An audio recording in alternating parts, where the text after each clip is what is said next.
Bienvenidos a este momento de encuentro matrimonial, en el que los protagonistas son ustedes, matrimonios. Sé que siendo cada persona tan diferente, también la realidad de cada matrimonio compuesto por dos personas lo es. Les agradezco mucho su tiempo y quisiera comenzar valorando el esfuerzo pequeño o grande que cada uno de los dos ha puesto para tener este encuentro matrimonial. Las realidades de cada uno de ustedes que siguen desde sus casas este encuentro dirigido es muy diversa. Es muy diversa por las edades, es muy diversa por las situaciones, es muy diversa por los años de casados que tengan. Sé, porque me lo han dicho, que también este encuentro matrimonial lo iban a realizar jóvenes que están pensando en el matrimonio. A todos les doy la más cordial bienvenida. En esta ocasión no se trata de un retiro lo que vamos a hacer. Se trata de una profundización en algo tan valioso y en donde se juega la felicidad a futuro y también del presente de cada uno de ustedes, y que es su matrimonio. Yo quiero comenzar contando por qué nació esta iniciativa. Realizo ejercicio prácticamente todos los días y mientras realizo ejercicio veo las noticias a través de suscripciones en canales de YouTube. Y una noticia hace cerca de 3 semanas y media me impresionó mucho, y era una noticia relacionada con la cantidad de divorcios que se habían producido en Wuhan, el epicentro de la pandemia mundial, a raíz de la cuarentena. Es comprensible que en una situación donde los cónyuges están sometidos a una convivencia mayor a la que habitualmente están acostumbrados, hay en consecuencia también la posibilidad de conflictuar más. Y que estos conflictos, que son parte de la vida cotidiana no solamente de un matrimonio, sino de cualquier persona, puedan llevar a una de dos: a un fracaso matrimonial o a un fortalecimiento de la relación conyugal. Desde hace algún tiempo he venido especializándome en el campo del matrimonio y más recientemente realizando los diplomados de certificación del método Gottman. Hoy les voy a ofrecer una profundización de estos 7 reglas que podríamos llamar, si a alguno le resulta un poco chocante la palabra regla o norma, 7 principios para ser felices en pareja. Las bondades de este método, que es el método desarrollado por el Dr. Gottman, es impresionante. Tanto así que ha sido llamada la ciencia del amor. El Dr. Gottman ha desarrollado este método a lo largo de muchas décadas y estudiando a un gran número de matrimonios, tanto exitosos como no exitosos. Hoy, sin embargo, aunque me valgo de los hallazgos del Dr. Gottman, trataré de hacer este encuentro matrimonial para un mejor aprovechamiento de los dos, de una manera más reflexiva, más propositiva, de tal forma que conforme yo voy hablando, ustedes logran ir captando en su interior aquellos puntos que más les llaman la atención para poder vivirlos y aplicarlos en sus vidas. Pongo en manos de Dios nuestro Señor este tiempo que tenemos por delante y nuevamente les invito a valorar de parte de uno, de parte del otro en el matrimonio, el que los dos hayan querido estar en este momento teniendo este encuentro matrimonial. No es un retiro, y aunque lo da un sacerdote, en el cual no dudo que haya inmediatamente quien piense ¿qué me va a hablar un sacerdote del matrimonio si no está casado? Naturalmente, si fuera por experiencia matrimonial, no, en ese sentido de la convivencia conyugal. Pero aquí estoy apelando primero a un método, que es el método Gottman, y segundo, Estoy apelando también a la experiencia de estos últimos 5 años en los que he podido atender y acompañar a muchos matrimonios en el norte del país. Tengo a mi lado derecho mío, una guía de apuntes para no salirme del tema, porque siempre se presta mucho a las anécdotas, las cuales son buenas, pero se llevan el tiempo, y de esta manera, si de repente ven que estoy volteando para acá, no es que estoy distraído, es que estoy guiándome por lo que sigue, y de esta forma podemos hacer no solamente más concreto, sino también más ameno y más expedito este momento de encuentro conyugal. Bienvenidos nuevamente. ¿Cómo podemos evitar que un matrimonio se hunda? ¿O cómo podemos rescatar un matrimonio que naufraga? Uno de los principios principales del método Gottman son los matrimonios emocionalmente inteligentes. Hoy se escucha hablar mucho acerca, por ejemplo, de la inteligencia emocional aplicada sobre todo a los individuos, pero es un concepto que también podemos aplicar a los matrimonios. Las parejas felizmente casadas no son más listas, no son más ricas, más astutas psicológicamente que otras. Entonces, ¿cuál es la particularidad de los matrimonios emocionalmente inteligentes? Pues que tienen una dinámica de vida que impide pensamientos y sentimientos negativos que ahogan los pensamientos positivos. Y esto es justamente lo que podemos llamar un matrimonio emocionalmente inteligente. Una de las razones más tristes por la que un matrimonio fracasa es que ninguno de los dos reconoce los aspectos positivos, las cualidades del propio cónyuge hasta que ya es muy tarde.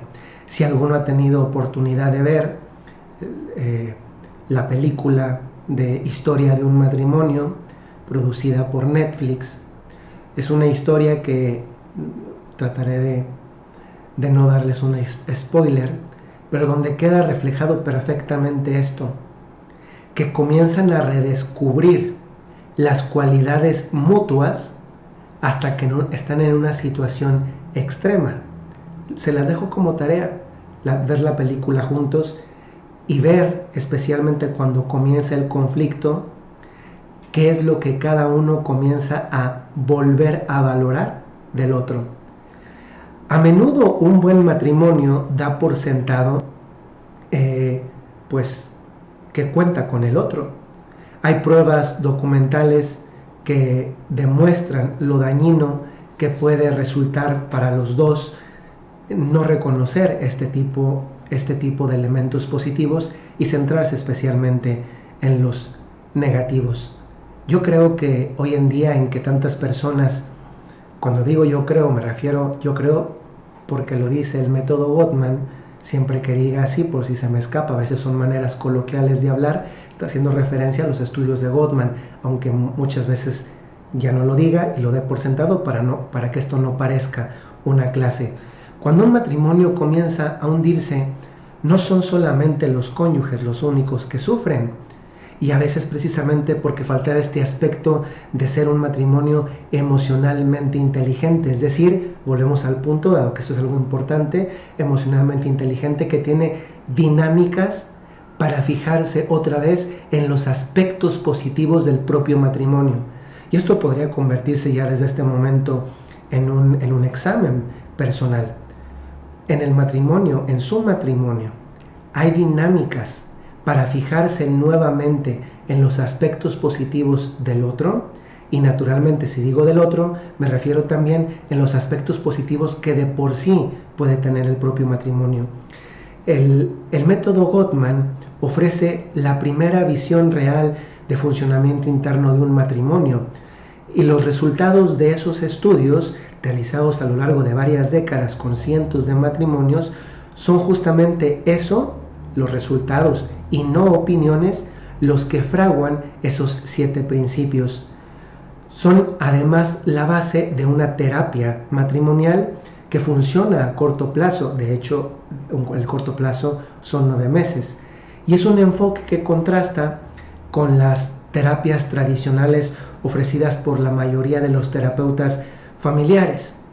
Si nos fijamos hoy en día en los matrimonios y especialmente en las dificultades matrimoniales que muchas veces llevan a un fracaso, podemos adivinar que muchas veces los fracasos están relacionados con mitos que son opiniones y no elementos emanados de estudios empíricos.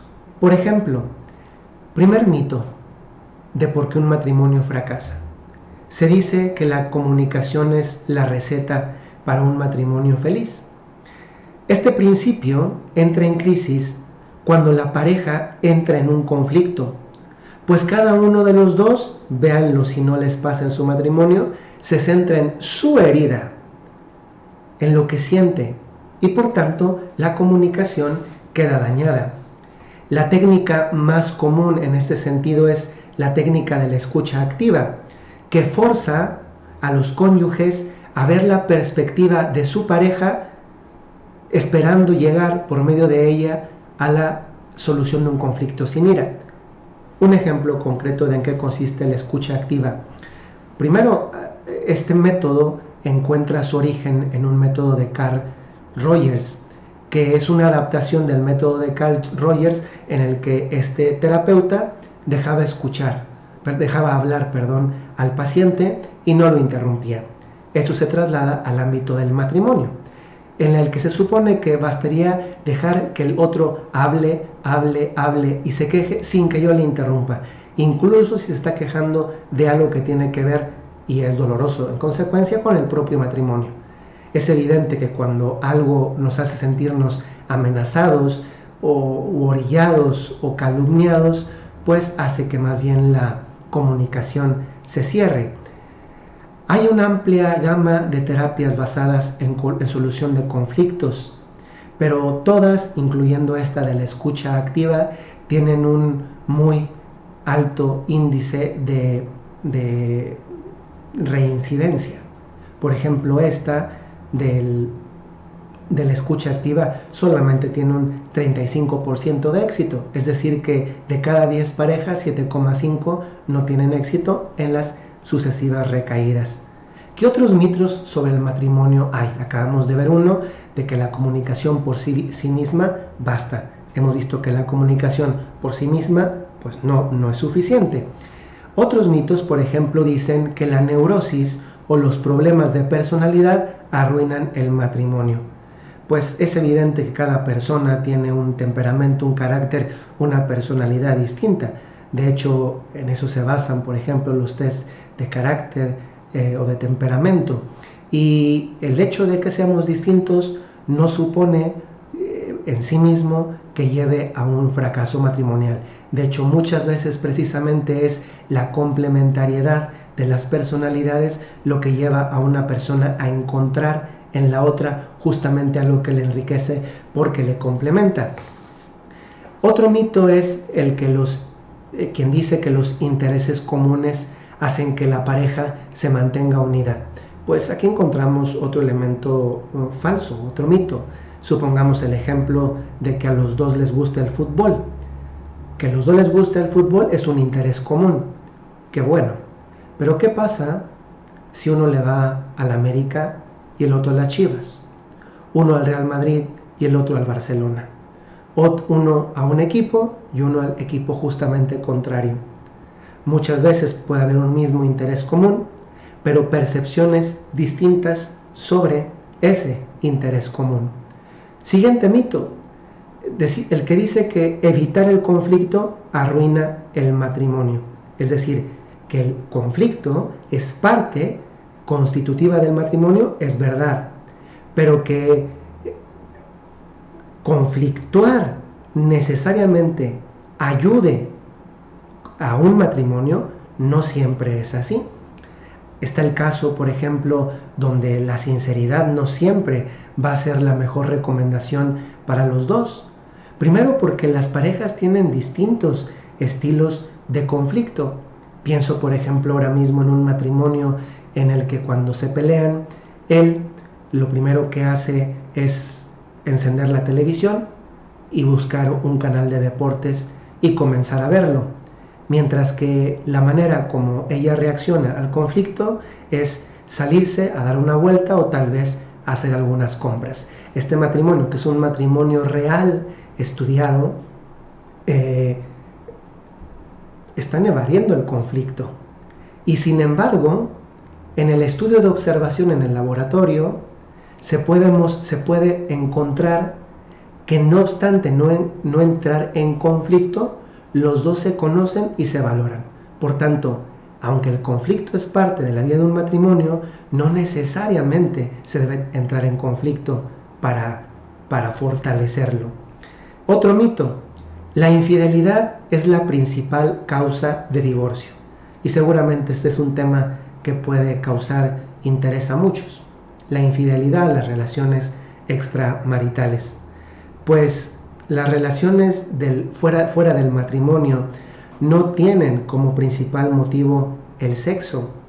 Esto es una de las revelaciones más impresionantes de varios estudios. No tienen como principal motivo el sexo, sino la búsqueda de amistad, de comprensión, de respeto, de atención o de cariño. Es decir, en otra palabra, de lo que en la casa no se tiene. Según un estudio de las doctoras Lynn Gigi y Joan Kelly, extraído del The Divorce Mediation Projects, revela que el 80% de las personas divorciadas, el 80%, es un estudio, no es una opinión, dijo que su matrimonio naufragó porque se sentían poco amadas o despreciadas.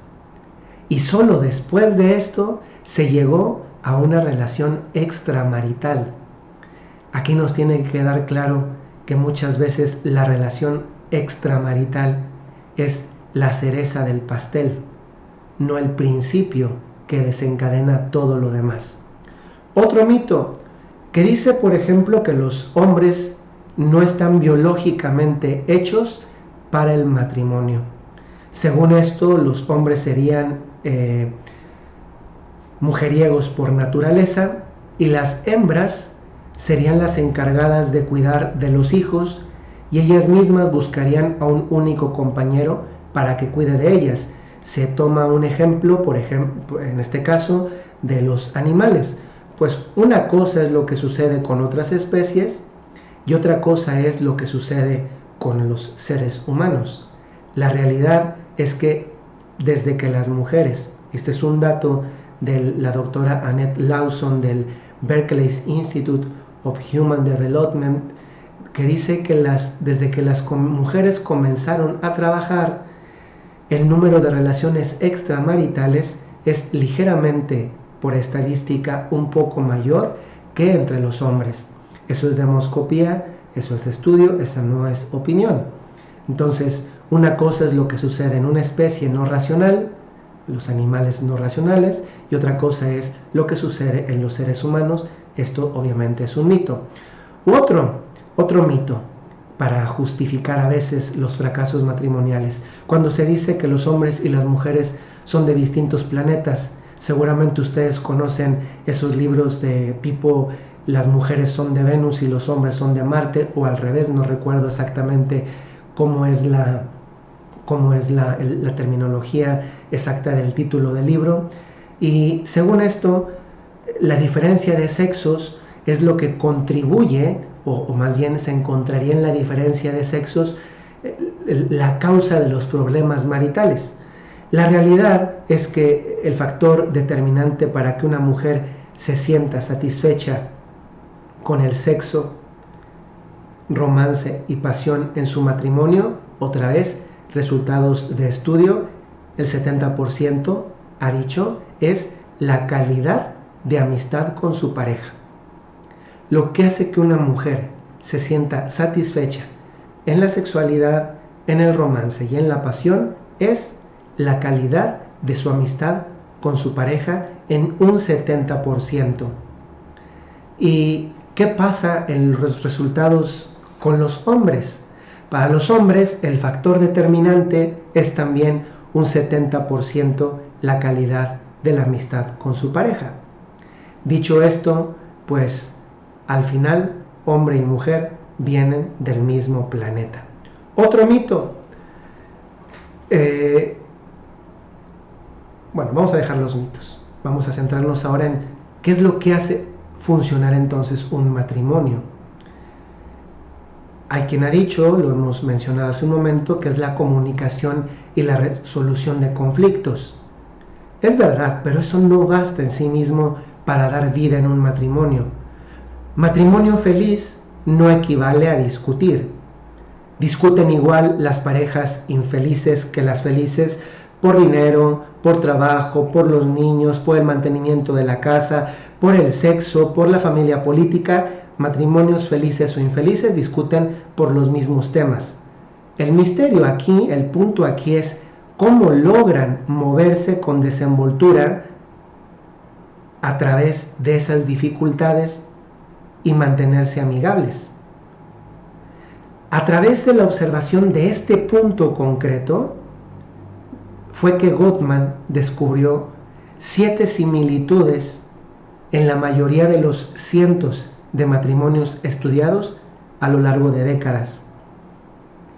Los matrimonios felices tal vez no se dan cuenta de que siguen estos 7 principios, pero lo cierto es que así es.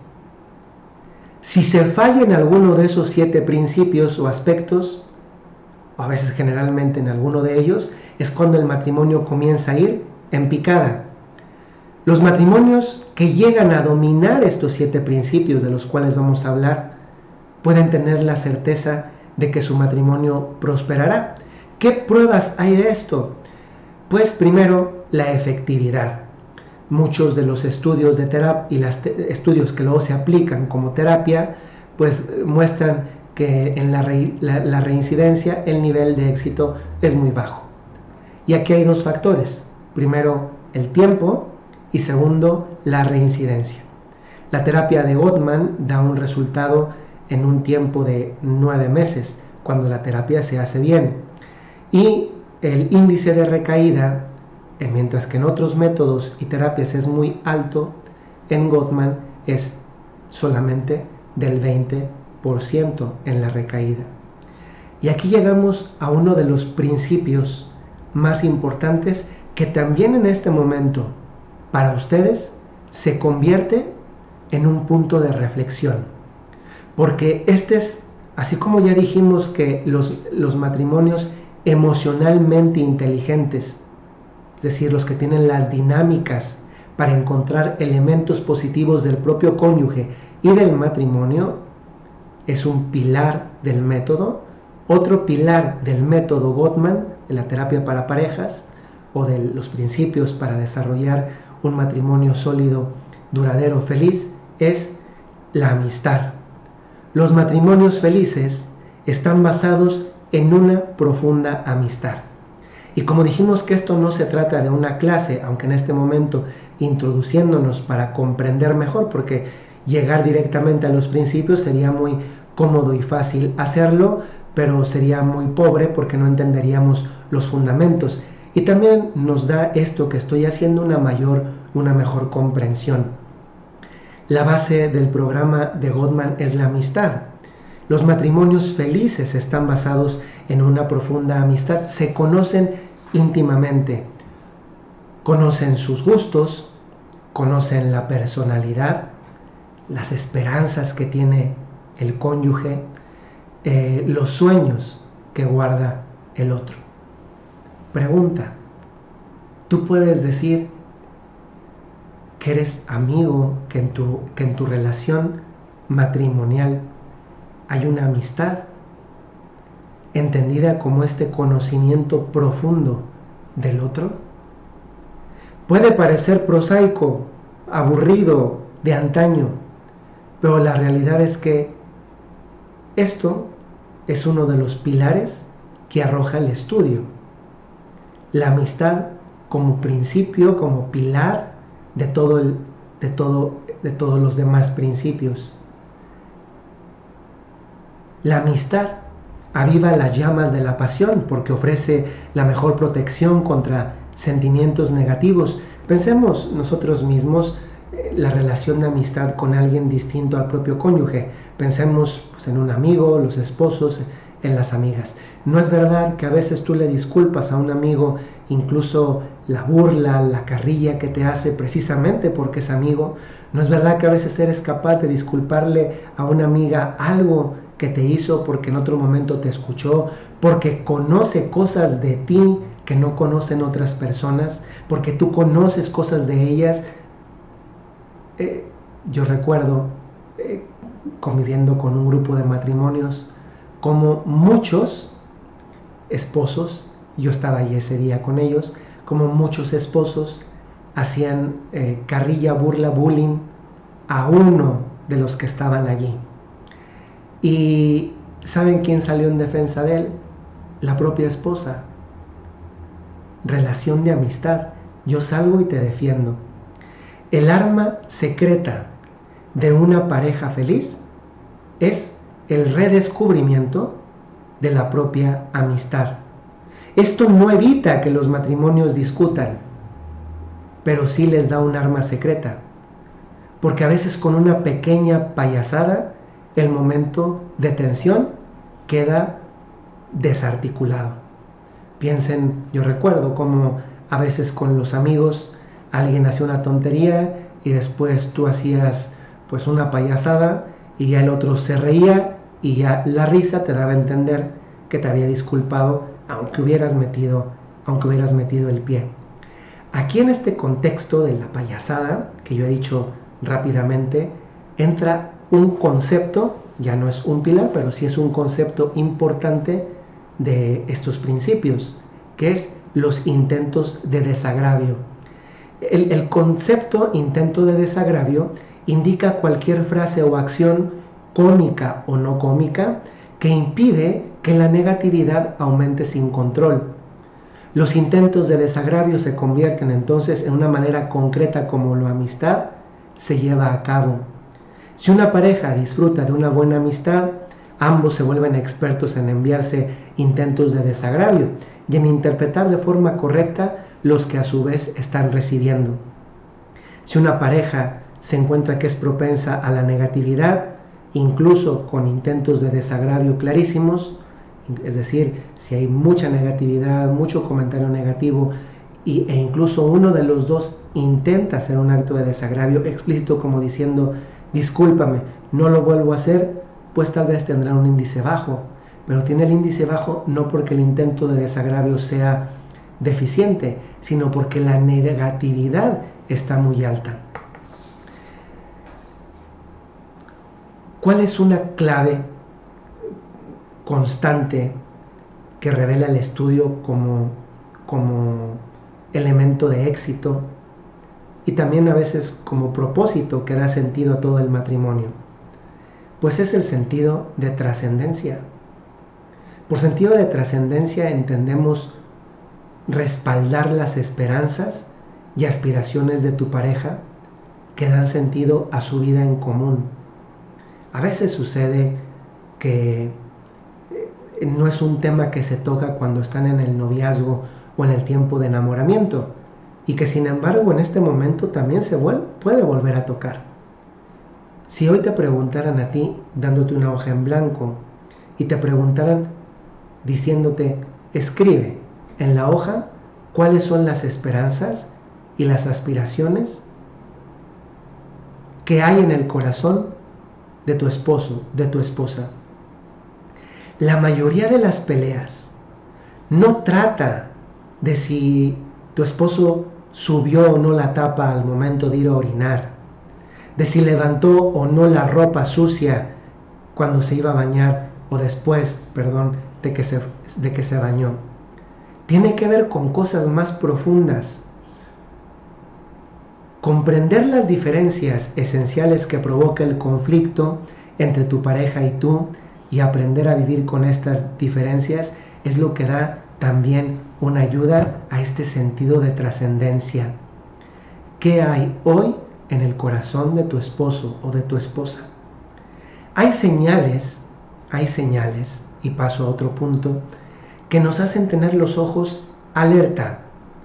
Así como cuando vemos un semáforo que está a punto de ponerse en rojo y por tanto está parpadeando el último color precedente, me dice, ya no vas a poder pasar. Aquí también hay luces que nos dan alertas, que nos invitan a pensar que hay algo.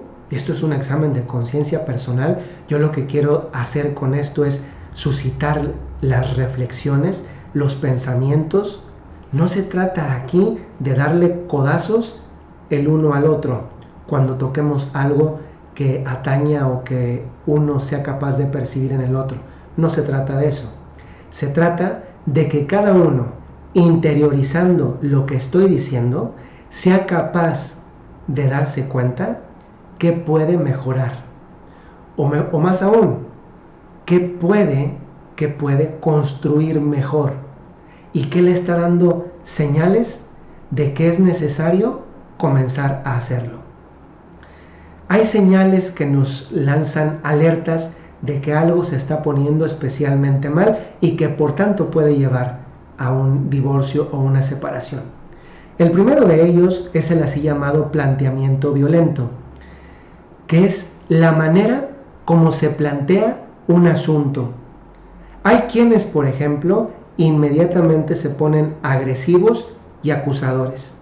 Agresivos, sea con palabras, sea con gestos, golpes, sino con la persona, sea las cosas, a los objetos, lanzando cosas, o acusador, que es comenzar a decir, pero tú hiciste, pero tú fuiste, pero la otra vez tú, etc. Si una discusión tiene un planteamiento violento, terminará de modo inevitable con una nota negativa, por mucho que uno de los dos le eche ganas para ser agradable. Las estadísticas dicen que en el 96% de las ocasiones se puede predecir el resultado de una conversación de 15 minutos escuchando cómo se plantea a partir de los 3 primeros minutos. El planteamiento de los 3 primeros minutos revela en un 96% el resultado positivo o negativo de esa conversación. Un planteamiento violento, 3 primeros minutos, un planteamiento violento es la garantía de que aquello va a terminar mal. Segundo, y entramos en una de las aportaciones más originales de Gottman, que tal vez alguien haya escuchado porque muchos terapeutas lo han aceptado como propio, lo han acogido como propio y lo han incorporado, no siempre con todo el método, sino simplemente tomando estos 4 elementos que son los llamados 4 jinetes. Entonces, estamos hablando en este momento de las señales que nos dicen que algo está mal en el matrimonio y que por tanto esto puede llevarnos a un fracaso que puede ser una separación o un divorcio. No todos los divorcios no todas las separaciones terminan en divorcio y todos los divorcios usualmente terminan en separaciones. Los 4 jinetes, los explico. Algunas clases de negatividad son letales y estos 4 jinetes, obviamente el término 4 jinetes está tomado de un término del libro del Apocalipsis que habla de otro tipo de 4 jinetes. Estos son diferentes, no son los mismos, aunque el concepto es tomado de allí, el concepto nada más, la idea, pero no el contenido. Estos 4 jinetes, estas 4 formas de negatividad letal, cabalgan en el corazón de un matrimonio. Y son estos. Son la crítica, son el desdén, son la actitud defensiva y son la actitud evasiva. Número 1, las críticas. A ver, siempre en cualquier relación humana va a haber quejas. Por muchas razones. Primero porque somos humanos y efectivamente nos equivocamos, porque unos son más capaces de percibir y porque entre más contacto hay entre personas es más fácil que percibamos los elementos negativos de la otra persona. Quejas siempre las vamos a tener, pero entre una queja y una crítica hay un abismo. Queja se refiere a una acción específica en la que tu cónyuge ha fallado. La crítica es algo más global e incluye palabras negativas sobre el carácter o la personalidad de tu propia pareja. Una queja se centra en el comportamiento específico. La crítica va más allá e incluye difamación e incluye culpa. Un planteamiento violento muchas veces va disfrazado como crítica. Primero de los 4 jinetes. Ejemplo de una crítica. Es muy diferente cuando la dices como queja que cuando la dices como crítica. Queja. El coche se ha quedado sin gasolina. ¿Por qué no lo llenaste como te dije? Ejemplo de queja. Ejemplo de crítica. ¿Por qué nunca te acuerdas de llenar la gasolina? Te he dicho 1000 veces que llenes el tanque. Es que nunca te fijas en lo que te digo. Es muy diferente centrarme como queja en ese momento en el que la persona no puso la gasolina y decir, ¿por qué no lo llenaste? Si te lo dije, si preguntar específicamente sobre eso, que la queja que es, tú nunca lo llenas, evitando los superlativos. El problema de las críticas es que cuando se hacen constantes, allanan el camino para los otros jinetes. Número 1, ojo con las críticas. Número 2, el desprecio. Este desprecio muchas veces va como sarcasmo y como escepticismo. Las dos son formas de desprecio. Lo mismo se puede decir de los insultos, del típico levantar los ojos poniéndolos como en blanco, la burla o el humor hostil. El desprecio es el peor de los 4 jinetes porque va envenenando la relación, implica disgusto, aumenta el conflicto en lugar de favorecer la reconciliación. Y aquí también entra, por ejemplo, en el desprecio, pues la beligerancia, que es igualmente letal para una relación. Es una forma, la beligerancia, de enfado agresivo. Beligerancia viene de bélico, de pelea, es decir, la persona que como su forma de desprecio es entrar en pelea, entrar en conflicto. Llevamos 2 jinetes. Estábamos hablando de las señales que nos hacen estar alerta acerca de cuando un matrimonio nos está diciendo que está yendo en picada. Dijimos el primero de ellos, el planteamiento violento, después los 4 jinetes, y hemos visto 2, primero la crítica, después el desprecio, y ahora viene la actitud defensiva. ¿Qué significa la actitud defensiva? Pues si se dan cuenta, y seguramente muchos lo hemos hecho en muchas ocasiones, es un modo de culpar a la pareja, que no hace sino agravar el problema. Porque es una forma de culpar a la pareja, porque la otra parte me está diciendo, es que tú hiciste, yo niego que lo hice, y yo niego que lo hice, digo, no, lo hiciste tú. A ver, lo hizo uno de los dos, o los dos. Pero al defenderme, al estar con esta actitud defensiva, estoy poniendo un escudo en el que es como si disparara una pistola y la bala llegara al escudo y se rebotara y regresara a la persona que la ha lanzado. La actitud defensiva lleva a las personas a afianzarse más en su posición. Las lleva a afianzarse más en su posición. Y el último jinete es la actitud evasiva. Finalmente, en estos 4 jinetes, señales de que un matrimonio está yendo para abajo y es necesario inyectarle vitaminas, hacer algo, es la actitud defensiva. Finalmente, con la actitud defensiva, uno de los dos se distancia. El esposo, por ejemplo, que llega a casa del trabajo y se encuentra con un bombardeo de críticas de su esposo, termina por meterse detrás del periódico y entre más le grite la esposa, más se cierra él y finalmente él termina marchándose a encerrarse en el cuarto, al despacho, al desván, al jardín, a otro lugar donde no esté la persona que le está sintiendo, haciéndole sentir abrumado.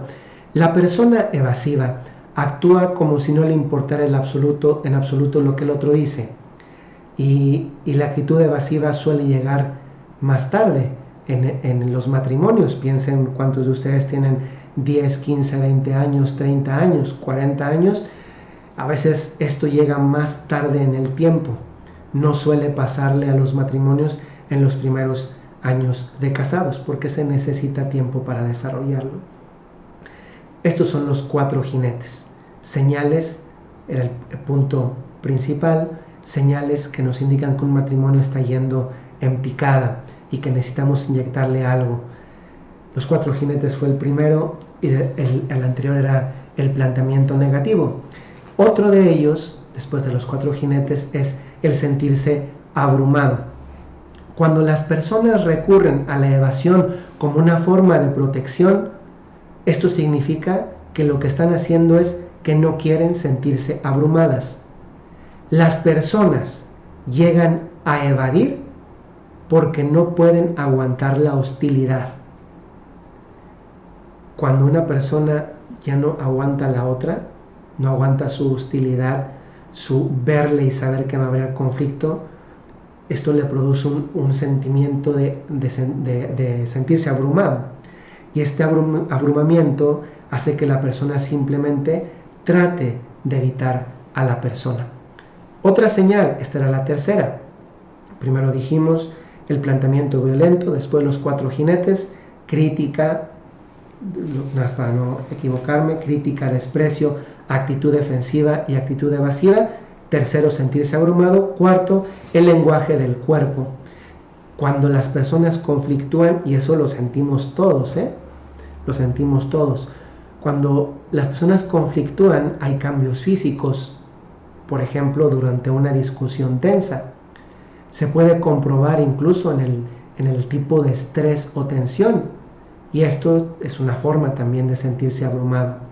Las reacciones físicas más comunes es la aceleración del ritmo cardíaco, que llega a alcanzar 100 latidos por minuto o incluso 165, siendo que en los hombres es de 30 a 76 y de las mujeres de unos 82.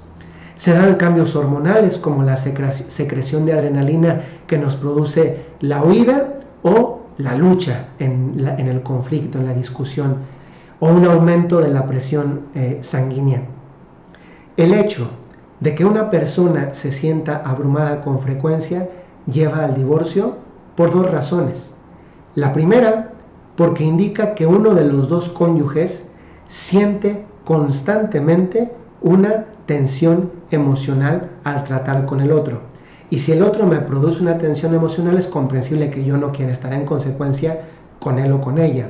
Y la segunda razón por la que con frecuencia el sentirse abrumado lleva a un divorcio es la sensación física que produce el sentirse abrumado, que imposibilita cualquier conversación y en consecuencia la capacidad de solucionar el conflicto y de mantenerse en paz. Seguramente hemos nosotros experimentado las reacciones de tensión. Les ha pasado, ¿no? Cuando comienza a martillar el corazón o comenzamos a sudar o cuando el estómago da como vueltas. Esas son sensaciones de sentirnos abrumado, que es la manera, en este caso la señal era el lenguaje del cuerpo, cuando nos damos cuenta que aquí, si yo siento eso por el solo hecho de ver a mi cónyuge, me está diciendo que aquí hay algo mejorable, aquí hay un área de oportunidad. Cuando las reacciones físicas de estrés se dan durante una discusión, las consecuencias son desastrosas. Nuestra habilidad para procesar información queda reducida y por eso a veces nos dedicamos más a insultar, a gritar, que a centrarnos en el tema de la discusión. Y luego, al final, el tema que era el objeto de la discusión se va por las ventanas. En este sentido, los hombres y las mujeres tienen un lenguaje corporal diferente. En el 85% de los casos, el evasivo es el esposo. Y eso tiene una razón. Las mujeres son más capaces de tranquilizarse más rápidamente después de una situación de estrés. Su capacidad para conservar la calma aumenta las posibilidades de supervivencia de los hijos. Por tanto, las que son mamás tienen más desarrollada esta capacidad. En los hombres pasa al contrario. Nuestro sistema cardiovascular es más reactivo que el de la mujer y más lento en recuperarse de la tensión. La presión sanguínea de la mujer tiende a subir, de hecho, de nuevo, si se le presiona para que se desquite. Puesto que la confrontación matrimonial activa el estado de alerta y esto tiene un mayor efecto físico sobre el hombre, de ahí que los hombres tendamos a ser más proclives a huir del conflicto matrimonial. O en otras palabras, los conflictos matrimoniales afectan más a los hombres que a las mujeres. Los hombres tienden más a pensamientos negativos, mientras que las mujeres tienden más a pensamientos tranquilizadores. Un aplauso para ustedes.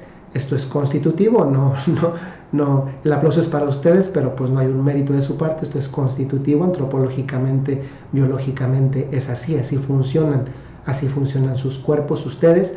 Y entonces, según este patrón, la esposa es por constitución más capaz de enfrentarse a la tensión, sacando incluso temas peliagudos.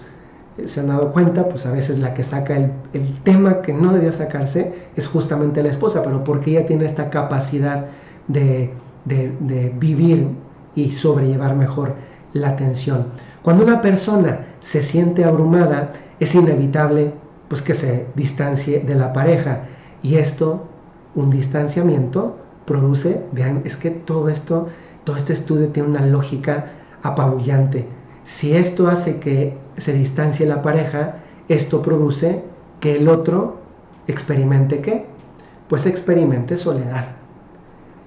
Tal vez realicen actividades juntos, salir a jugar con los niños, visitar a los nietos o unos hijos si ya son mayores, pero en el fondo no están emocionalmente conectados y por tanto ya no hay un vínculo profundo de amistad.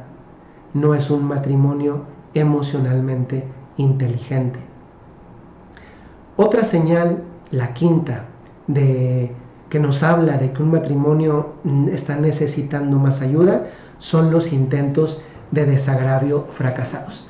Ya vimos el término intento de desagravio, el cual denominaba estos momentos en los que el ingenio hace que tengamos modos cómicos o no cómicos, gestos, señales para distender un momento cargado de negatividad, que en el fondo vienen a decir perdón, aunque no lo digan textualmente con esas palabras. Un factor crucial para darnos cuenta si un matrimonio va en picada o no es si funcionan o no los intentos de desagravio. Los intentos de desagravio son estos esfuerzos que la pareja realiza para mitigar la tensión durante la discusión, para frenar y poder evitar que alguno de los dos se sienta abrumado. Estos intentos de desagravio llegan a salvar el matrimonio porque mitigan la tensión emocional. ¿A quién no le ha pasado? A mí me ha pasado también, aunque no en un contexto de matrimonio, en el que hay un momento fuerte de tensión entre varios y de repente alguien suelta una broma y la tensión se mitiga. Llegados aquí les quiero contar un chiste. El otro día llamaron a la policía para decir que una esposa había matado al esposo. Fue la policía, habían marcado al 911, llegó la policía al lugar y avisan al capitán, al oficial, no sé cuál es el término de la policía, para decir que ya estaban ahí. Llaman por teléfono y le dicen, mi capitán, ya estamos aquí, ya tenemos el cuerpo del occiso. Y les pregunta el capitán, pues ¿qué pasó? Y dice, pues la esposa mató a su esposo. Y le dice, pero ¿por qué lo mató? Y le dice, porque pisó el suelo que acababa de trapear. Y les dice el capitán, ¿y ya detuvieron a la señora? Y dice, no, todavía no se ha secado el piso. Pues bueno, a veces un chiste una broma es lo que hace que una situación se distense. Un momento negativo se comienza que es un momento de tensión, se distensa justamente con los momentos de los intentos de desagravio, que son formas no explícitas de decir perdón. Cuando nos sentimos abrumados, no somos capaces de oír las banderas blancas verbales, estos intentos de desagravio. En los matrimonios infelices se desarrolla un círculo vicioso que consiste en que los cuatro jinetes que ya dijimos, crítica, actitud evasiva, etcétera, que era el segundo punto de las señales, se ven enriquecidos por este elemento de los fracasos en los intentos de desagravio. Hay de hecho una estadística. Quien tiene los cuatro jinetes en su matrimonio tiene un 82% de posibilidad de fracaso. Pero si a esto se suman los intentos de desagravio fallidos, el porcentaje llega al 90%. Esto, sin embargo, en los matrimonios emocionalmente inteligentes, se da una amplia gama de intentos de desagravio. ¿Ustedes han pensado en cuál podría ser el suyo? Tal vez incluso lo tienen y ni se habían dado cuenta. Cuando, por ejemplo, les voy a contar otra, no es un elemento de desagravio, pero señoras, este consejo yo lo doy mucho, de broma. ¿Sabe qué hacer si su esposo la hace enojar? Señora, si su esposo la hace enojar, espérese a que se duerma. Ponga a hervir agua y luego prepárese un té. Si usted pensó en echarle el agua hervida a su esposo, vaya con el psicólogo. Pero también para los esposos, consejo: usted ve a su esposa enojada, ¿sabe cómo contentarla? Vaya, páresele enfrente, mírela a los ojos y dígale: aquí mando yo. Verá cómo se comienza a reír de lo que acaba de decir. Pues bueno, pensemos en cuáles son los elementos de distensión, estos intentos de desagravio que pueden desarrollar, que están llamados a desarrollar. Desgraciadamente se ven más intentos de desagravio en las personas que tienen problemas conyugales que en las que no los tienen. ¿Cómo se puede saber si los intentos de desagravio van a resultar? Por la calidad de amistad, acuérdense, conocimiento íntimo que hay entre el esposo y la esposa. Sexta señal, los malos recuerdos. Sexta señal, los malos recuerdos. Los cónyuges que mantienen un punto de vista negativo sobre su pareja y su relación, ojo, esto es súper interesante. Los cónyuges que suelen mantener un punto de vista negativo sobre el propio cónyuge son más dados a reescribir la historia de su pasado. Reescribir. Cuando se casan con grandes esperanzas y expectativas. Yo conozco matrimonios que pues el día de su fiesta las cosas no salieron tan bien. ¿Cuántos no hemos visto videos chistosos de la novia que se cae en el vals, de los novios que se van encima del pastel, de los que bailando uno de los bailes durante el vals o se le rasga el vestido? Un montón de cosas que podremos decir son elementos negativos, que no llegó el vino. Hay un video en YouTube incluso de un mariachi que llega a tocar a la boda equivocada. Imagínense, para quien lo contrató, que no llegó al lugar correcto de la boda, pues, y que se quedaban esperándolo. Pues bueno, todo esto nos hace pensar en cómo hay muchas esperanzas y expectativas positivas, y cómo esto hace que al principio se miren con cariño los dos y se disculpen cualquier falla. Por una razón, están centrados más en lo positivo que en lo negativo. Aunque la boda no hubiera salido bien, tienden a recordar los momentos buenos en lugar de recordar los malos. En cambio, cuando un matrimonio no va bien, se reescribe de nuevo la historia, pero para peor. Algo igual de malo en este sentido es cuando a cualquiera de los dos les resulta difícil recordar el pasado. Se ha convertido en algo tan poco importante o tan doloroso que lo han dejado que se desvanezca.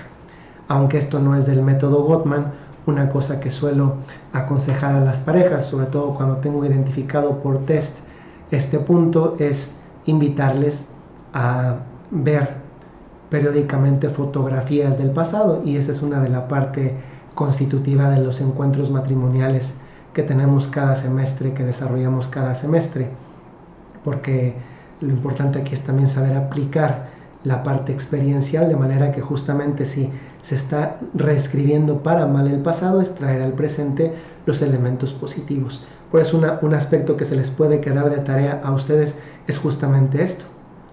¿Qué pasaría si hoy, al final de esta charla, reto 10 minutos, 15 minutos, en lo que se terminan el cafecito, bueno, café no a esta hora, el refresco, cerveza, pues al menos en México no, porque no hay escasez de cerveza a raíz de la pandemia, pero una cosa que sí sería, y si se ponen a ver hoy su álbum de bodas, hoy, ¿hace cuánto que no lo ven? Y si en cierto tiempo comienzan a ver las fotos de cuando eran novios, y en otro momento las fotos de cuando se convirtieron en papás, de cuando cargaban al niño, de cuando lo llevaban al kinder, a la primaria, cuando recibió el título, cuando se convirtieron en abuelos, cuando hicieron ese viaje familiar, esas vacaciones que tanto les gustaron, aunque muchas cosas hubieran salido mal. Aquí el punto es que quieran, y el reto es que cuando terminen esto, esa tarea de ver el álbum juntos, y luego me escriben un mensaje para ver cómo les fue. Cuando uno ve estos elementos, hemos visto 6 elementos, pues que dan señales de que algo no va bien, en el matrimonio, y por tanto es necesario poner manos a la obra. Uno podría pensar que esto ya en sí mismo es la muerte de una relación, que el fracaso es inminente, y en este sentido algunas personas abandonan el matrimonio y otras simplemente viven separadas bajo el mismo techo. Consideran que los problemas matrimoniales son ya muy graves como para seguirle echando ganas. Hablar entre los dos les parece ya inútil, porque al final cada uno intenta solucionar sus problemas a solas. Empiezan a llevar vidas separadas y se sienten solos, lo cual muchas veces es la causa de que vayan a buscar una relación extramarital. No van a buscar la sexualidad por la sexualidad. La sexualidad buscada extramaritalmente, sea ella o sea él, es simplemente una ocasión para, buscando eso que se paga, encontrar aquello que se necesita, que es compañía, soledad, comprensión pagada. Los problemas pueden verse en este sentido entonces como una prevalencia de planteamientos violentos, con los 4 jinetes, la crítica, la evasión, etc., con la negativa a aceptar consejos, sea de otros o el uno del otro. Hay un fracaso en los intentos de desagravio, las reacciones fisiológicas, el lenguaje del cuerpo hace que las personas se sientan abrumadas y por tanto busquen evitar a aquella persona que les produce ese abrumamiento, y naturalmente los constantes pensamientos negativos. Cualquiera de esas señales podría sugerir una separación emocional, que obviamente derivaría en un divorcio, una separación física. Pero esto no se acaba hasta que se acaba. La clave para reanimar una relación o ponerla a prueba de divorcio no reside en cómo manejan las discusiones, sino en cómo se comporta el uno con el otro cuando está discutiendo. Cómo se comporta el uno con el otro cuando se está discutiendo. Estos 7 principios que vamos a comenzar a ver son la base de un método que fortalece uno de los pilares, el pilar principal del método Gottman, que es la amistad, que existe en el corazón de todo matrimonio. Y ahora sí, dicho toda esta introducción, que de por sí me parece que era relevante porque corremos el riesgo de simplemente llegar a los principios y no entender el contexto. ¿Saben cómo me imagino esto de decir los principios o las normas o las reglas para un matrimonio que convive felizmente sin decir todo este antecedente? A mí se me figura que es como pedirle a una persona que está en un edificio de 50 pisos, bueno, es muy exagerado, de un edificio de 9, 8 pisos, que se lance porque está incendiándose. Él no ve hasta abajo una voz que le está diciendo lánzate, somos los bomberos, nosotros te agarramos. No es lo mismo que le diga la voz lánzate sin que él vea y se lance sin saber si hay o no hay y que no haya nada, a lanzarse sabiendo que efectivamente sí hay. Pues aquí efectivamente sí hay. Entonces vamos a comenzar a ver los principios, que es el punto principal de este momento de encuentro matrimonial. Y esto es interesante porque a partir de ahora vienen todos los aspectos positivos, constructivos. Es decir, mientras que en toda esta primera parte hemos visto elementos que son señales de alarma y que están planteados por su propia naturaleza en negativo, porque son señales de alarma, pues vamos a ir viendo cómo los principios responden no solamente para matrimonios que pueden estar en conflicto, sino también y sobre todo para quien simplemente quiere robustecer su matrimonio. Una cosa que me gusta pensar mucho es que todos ustedes están llamados a ser felices. ¿No es verdad que cuando se casaron lo hicieron pensando en ser felices? Es que yo hasta hoy no conozco, quizá exista, pero yo no lo conozco, alguien que se case pensando yo quiero ser infeliz. En el fondo siempre hay un anhelo profundo de felicidad. Y este anhelo profundo de felicidad permanece en el corazón de todos. Voy a contar una anécdota antes de entrar en los principios.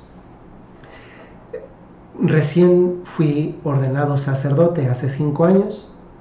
Tocaron a la puerta de la casa, cerca de aquí de la casa donde vivo está un hospital. Y frecuentemente vienen del hospital que queda cerca porque pues en la casa donde vivo hay varios sacerdotes y la gente viene para pedir que vayamos a dar la unción de los enfermos o los últimos óleos a los enfermos en el hospital. Llegaron aquí, tocaron, salí yo, me pidieron si podía ir, fui. Y cuando fui, pasé, llevaba los óleos y se trataba de una mujer de 41 años, pues joven. Y era una mujer que tenía cáncer de páncreas. Y decía que esta mujer tenía cáncer de páncreas y entré al lugar, ya estaba desahuciada, de hecho ya no estaba consciente, y me impresionó mucho que a un lado de la cama estaba su esposo sosteniéndole la mano. Su esposo tendría 42 años. Comencé a dar la unción de los enfermos y me conmovió tanto ver al Señor que durante todo el tiempo, eran 2 personas jóvenes, durante todo el tiempo Él estuvo tocando la mano. Su esposa estaba inconsciente, ya no le respondía nada, y le tocaba la mano y me conmovió mucho ver esa escena. Como hay una pequeña palabra, una pequeña homilía en la unción de los enfermos, pues yo le hice ver como mucho tiempo atrás él le había dicho a su esposa pues unas palabras que muchos de ustedes se han dicho mutuamente: prometo serte fiel en lo próspero y en lo adverso, en la salud y en la enfermedad, y amarte y respetarte todos los días de mi vida. Él en ese momento lo estaba cumpliendo. Vamos a ver el primer principio, esto viéndolo en este contexto de que ustedes quieren ser felices. Y el primer principio consiste en mejorar sus mapas de amor. Muchos matrimonios caen en la costumbre de no prestar atención a los detalles de la vida de su cónyuge. apenas conocen los gustos, alegrías o miedos de su propio esposo o de su propia esposa. Si al esposo le gusta el arte moderno, no sabe por qué la esposa o quién es el artista favorito de su esposo. Una pareja emocionalmente inteligente conoce el mundo de su compañero y al revés. Un esposo emocionalmente inteligente conoce el mundo de su esposa. Eso es a lo que llamamos un mapa de amor. El mapa de amor es esa parte de la mente donde se almacena toda la información, subrayo, relevante sobre la vida de la propia pareja. Recuerda los momentos importantes de la vida del otro y mantiene la información al día a medida que los hechos y los sentimientos varían. Sabe, por ejemplo, el esposo que cuando su esposa hace una ensalada, ¿qué aderezo es el que más le gusta? Sabe la esposa cómo llegar al lugar donde trabaja su esposo, cuántas cuadras, si está en un segundo piso, tercero o cuarto piso, qué ascensor se toma, hacia qué dirección se va. Sabe, por ejemplo, el esposo si la religión es o no relevante para su esposa. Sabe, por ejemplo, la esposa que a su esposo le resulta de miedo, le apanica parecerse a su papá. Los dos, en otra palabra, conocen los objetivos vitales del otro, sus preocupaciones y sus esperanzas. Esto es un mapa de amor. Sin ese mapa de amor, no puede la pareja conocerse mejor. Y si no se conoce mejor, ¿cómo pueden amarse? En el conocimiento, en este aspecto de conocimiento, está la fuerza.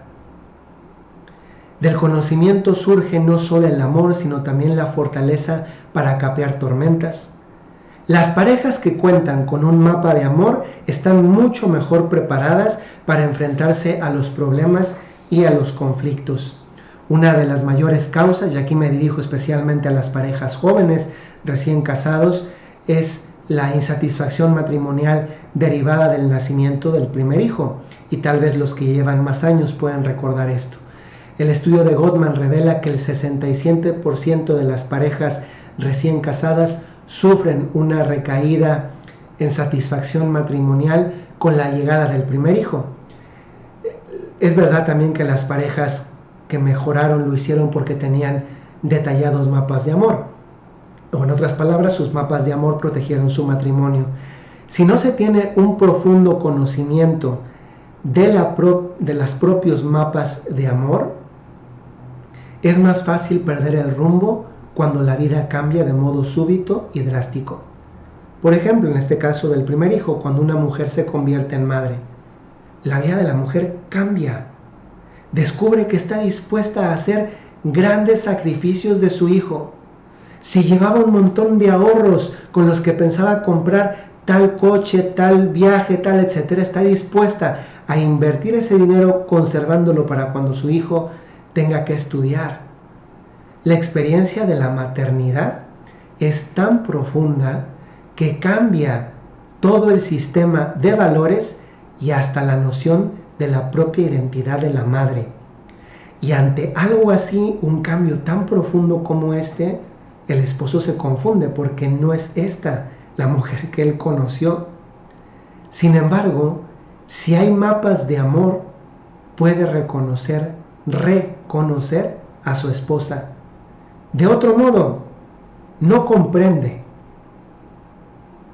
comprende y por tanto se acerca. Pero no solamente este caso que tiene que ver con los matrimonios jóvenes como una alerta estadísticamente como estudio, también aplica para cualquier cambio drástico. El trabajo, la enfermedad, la jubilación puede afectar a una pareja. De hecho, comenzamos esta charla hablando como el origen de este coloquio, de este encuentro matrimonial, eran las estadísticas de conflictos y divorcios en Wuhan después del periodo de cuarentena. Muchos de ustedes han tenido esta experiencia de convivir de una forma diversa como esposos y padres en una vida distinta a la de una cuarentena a cómo han convivido durante esta cuarentena. Cuanto más comprendas y conozcas, más fácil te resultará seguir conectado. Aquí vamos a hacer un ejercicio. No he tenido el tiempo de poder transcribir el test, pero así como ya hago un ejercicio que es el de ver el álbum juntos cuando termine esto, va a haber un segundo ejercicio para cuando esto termine. Y es un test de los mapas de amor. Como no lo puede transcribir, les voy a mandar la foto. Entonces, una foto del libro donde están los tests. Cuando hice el nivel 1 del método Gottman, nos dan todo un formulario de test. Ahí está este test en particular, se los voy a compartir. Es para que lo hagan y me lo piden por WhatsApp. Mi número va a estar aquí registrado en la descripción del video. Aquí va a estar mi número para que lo puedan copiar. Me escriben y apenas me escriben, me tienen que poner por favor su nombre y de dónde me escriben, y me dicen, basta que pongan nombre, procedencia, tienen que ponerlo, si no, no les mando nada.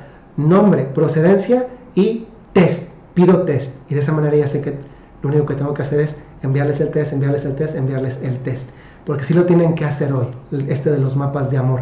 No van a hacer los otros tests porque hay muchos tests para cada principio, solamente van a hacer el primer principio al final, el de los mapas de amor.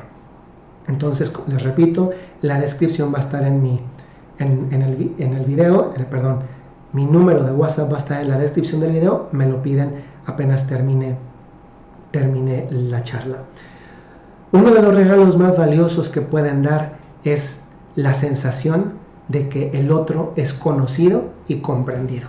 Vamos, muchos de ustedes recuerdan los así llamados chismógrafos que se hacían cuando estaban en la secundaria, primaria o preparatoria, en la que como no existían las redes sociales para ir a ver lo que hacía el otro, las personas respondían las preguntas y luego se iba compartiendo el cuaderno.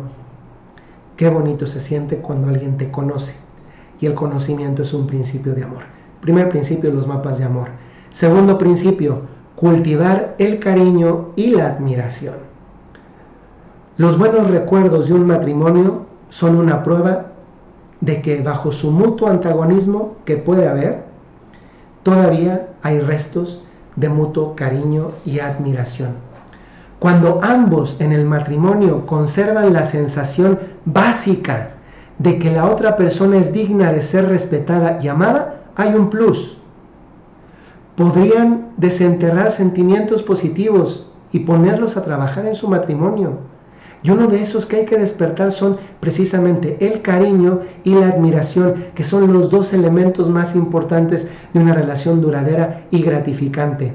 Las parejas felizmente casadas pueden distraerse a veces por los fallos del compañero, pero sienten que las personas con las que se casaron son dignas de admiración y respeto.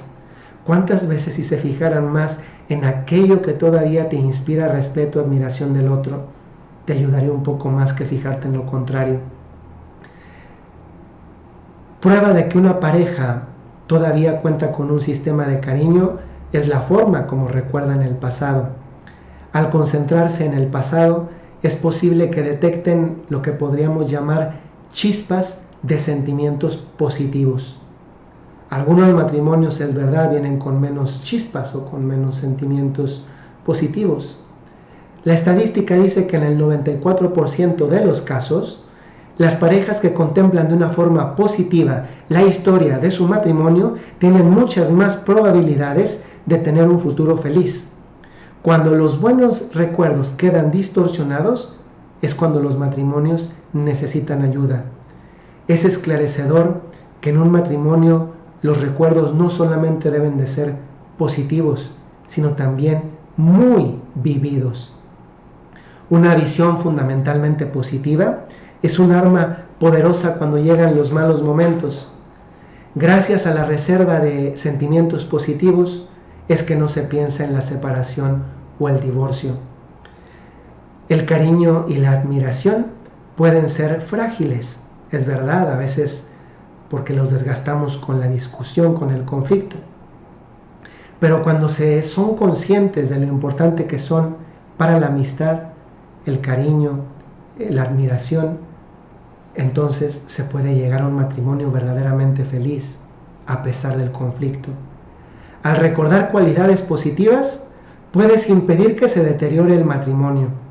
La razón es que el cariño y la admiración son como un antídoto contra el desprecio. O en otras palabras, cuando tú comienzas a sentir que estás fijándote más en los elementos negativos del cónyuge, es el momento en el que tienes que ir por un pomo imaginario de pastillas, antídotos contra lo negativo. ¿Y qué es esto? Estos son, pues justamente, estas chispas de recuerdos positivos, de admiración y cariño.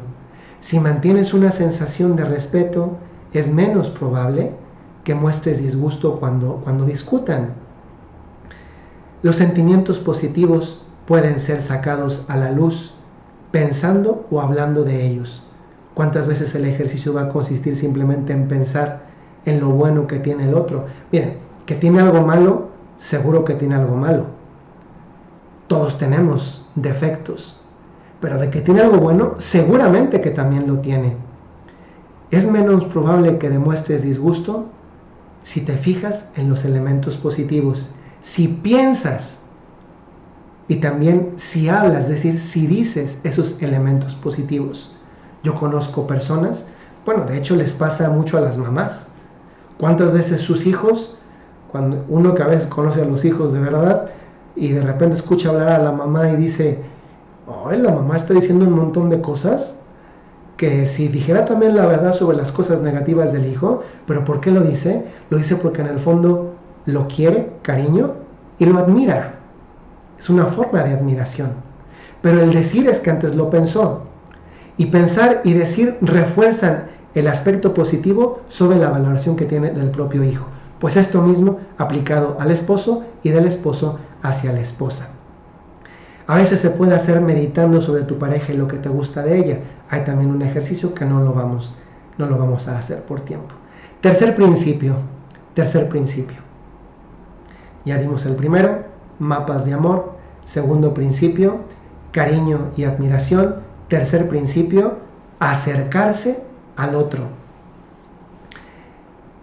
Uno podría pensar que las charlas triviales no sirven para nada. Sin embargo, el estudio de Gottman demuestra lo contrario. Son esos breves momentos de intercambio los que conectan y acercan. Cuando dicen otra vez, conversación trivial, qué calor o qué frío, si subió el dólar o si bajó, si está cerrada la garita para cruzar la frontera o no está cerrada, si esto o si lo otro, las típicas conversaciones triviales. La estadística demuestra que conectan y acercan. Las parejas que se divorcian o viven juntas sin ser felices, estos momentos de conexión son escasos. Y aquí es justo que hablemos del romance y la pasión. Estamos hablando del tercer principio, que es acercarse al otro. Desgraciadamente, Hollywood nos ha dado una visión distorsionada de la idea de romance y pasión. La pasión en la vida real se aviva mediante el proceso de estar conectados. Se mantiene viva cada vez que hacen saber a la propia pareja que ella, que él, es valorada en la vida cotidiana de las formas más sencillas posibles. La pasión crece, por ejemplo, cuando una pareja está en el supermercado, van los dos y ella le pregunta a él, ¿tenemos botella de cloro en la casa? Y él, en lugar de encoger los hombros y decir, no sé, responde, pues no sé, pero por si acaso, mejor llevamos uno. Conectan, romance, pasión. La pasión crece si sabes que tu pareja está pasando un mal momento en el trabajo y dedicas un minuto para dejarle un mensaje de ánimo por medio de algo tan sencillo como un mensaje de WhatsApp. Yo conozco a una persona, a un matrimonio, que es algo muy bonito, donde ella todos los días le deja el lonche y parte del lonche siempre es una manzana amarilla Y en la manzana amarilla no entro en que si eso es higiénico o no, pero me fijo en el detalle. Ella se pinta los labios en la mañana, le da un beso a la manzana y se la guarda en el lonche, porque ya sabe que cuando saque el lonche va a ver la manzana y los besos de su esposa. Si tu esposo solamente recibe mensajes tuyos cuando le vas a pedir algo, muy mala señal. Y si solamente es la esposa la que manda ese tipo de mensajes, muy mala señal. Eso enciende la pasión. Imagínate qué sentiría una esposa, pasión, romance, acercarse al otro, tercer principio, si el esposo le dijera: un día ya tengo ganas de estar en la casa para estar contigo. Le aseguro que la pasión bien entendida se va a encender a 1000 y va a estar más ansiosa esperándole que si llegaran simplemente con ganas de el ejercicio de la conyugalidad, pero sin nada de ese tipo de acercamientos.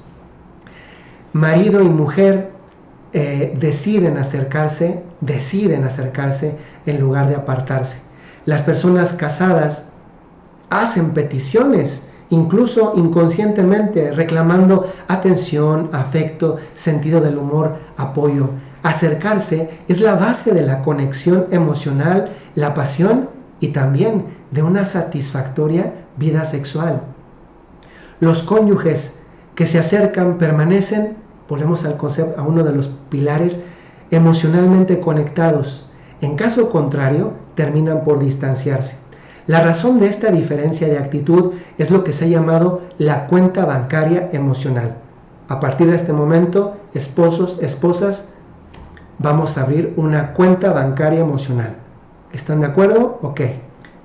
Acaban de recibir todos una tarjeta que les da acceso a una cuenta bancaria emocional. ¿Qué significa esto?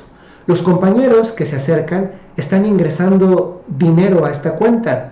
Si todos estos momentos de acercamiento, de pasión, de detalles cotidianos, incluso triviales, ingresan dinero a esta cuenta y por tanto les dan recursos de ahorro emocional, puesto que ya han almacenado buena voluntad, pueden ser más tolerantes cuando llega un momento de conflicto. Hay mayor beneficio de esta cuenta emocional, no solamente cuando se atraviesa una crisis, sino porque es el principio y la clave de una pasión duradera. Un auténtico secreto es acercarse entonces el uno al otro.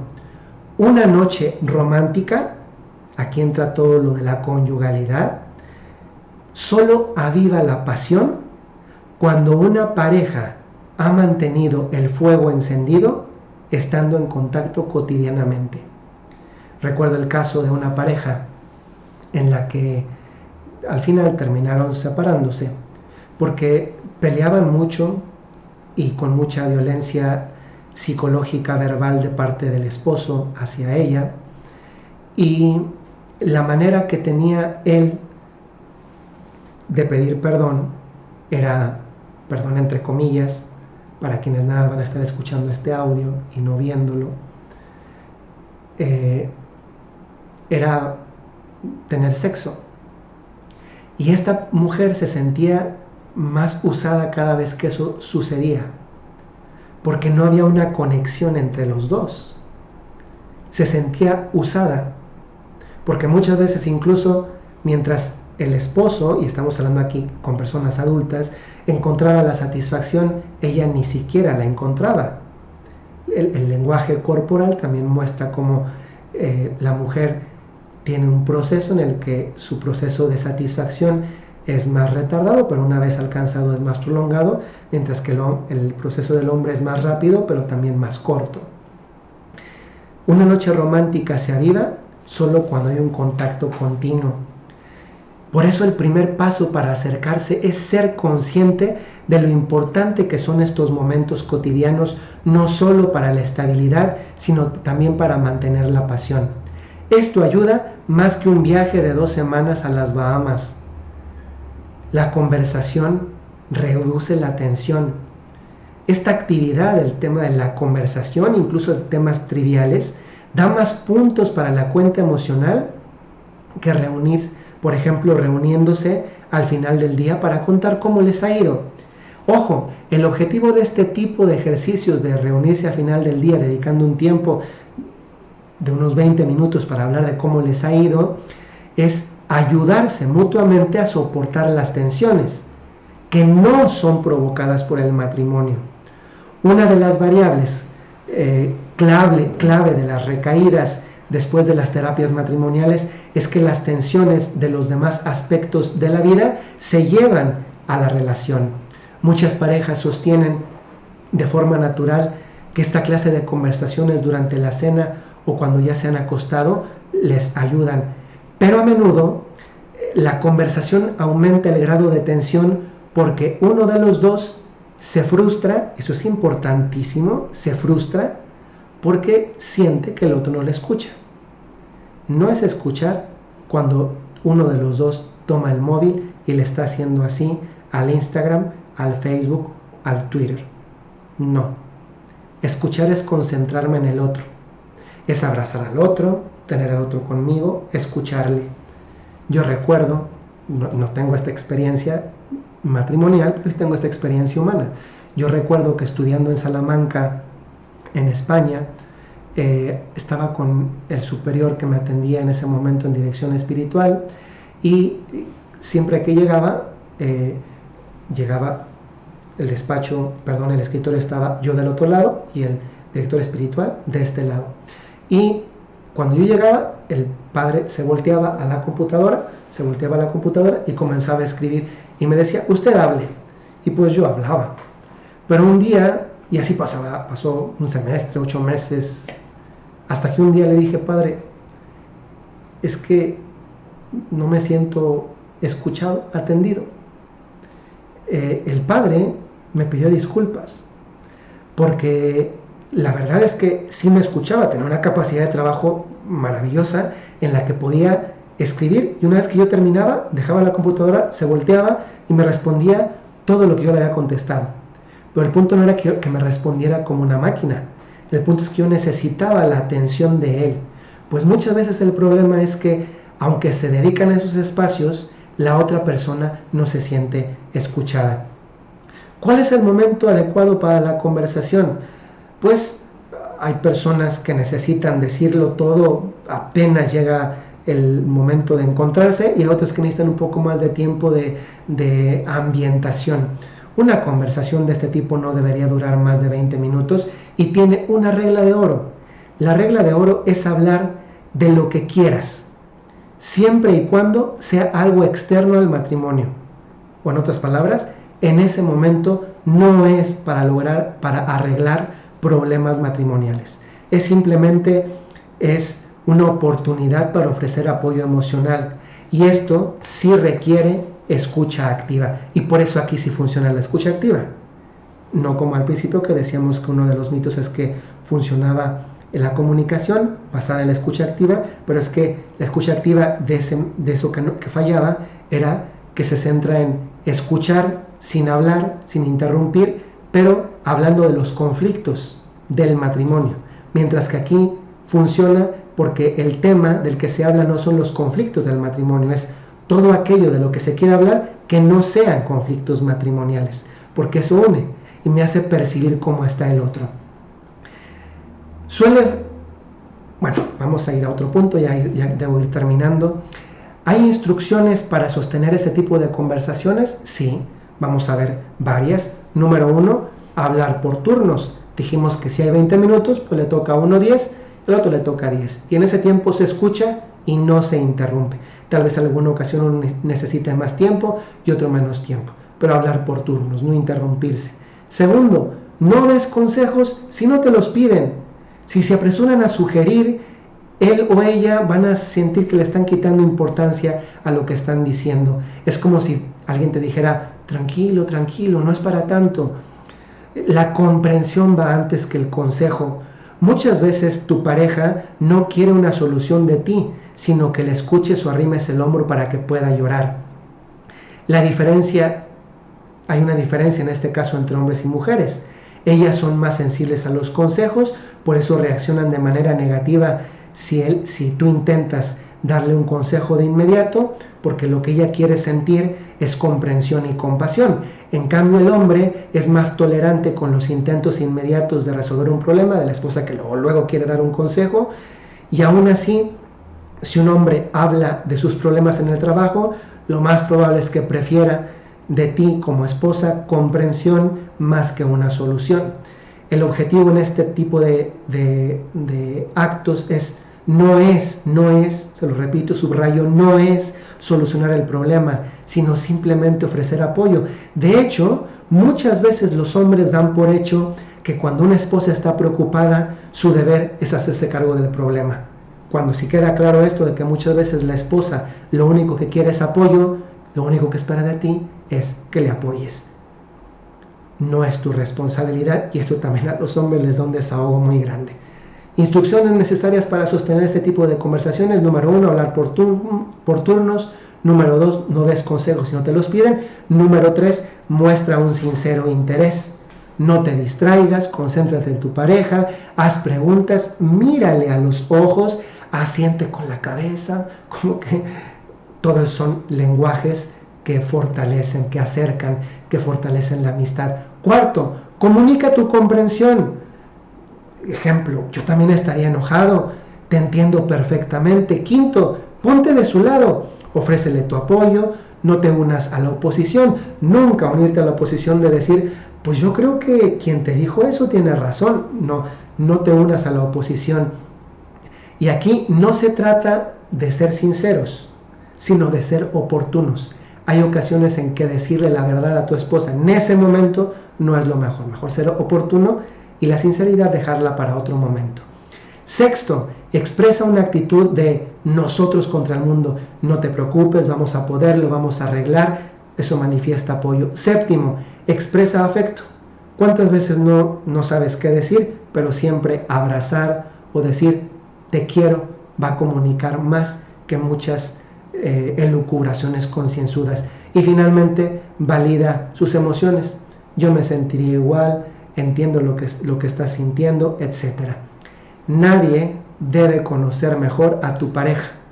A veces puede estar buscando consejo, es verdad. A veces puede estar buscando intencionalmente consejo.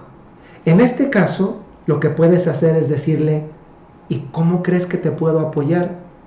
¿Quieres que te escuche o prefieres que te ayude a pensar qué debes hacer cuando está pidiendo consejo? Si mantienes este tipo de conversaciones todos los días de tu matrimonio, se va a beneficiar.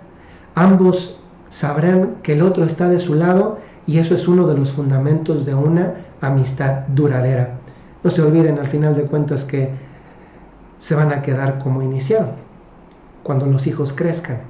Y como iniciaron no fue solos, fue los dos juntos. Ofrecer ese apoyo mutuo es beneficioso.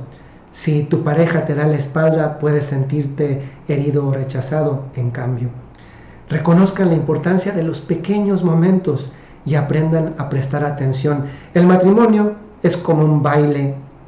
A veces la persona se siente atraída a bailar y otras veces tiene más bien ganas de estar un poquito aislado.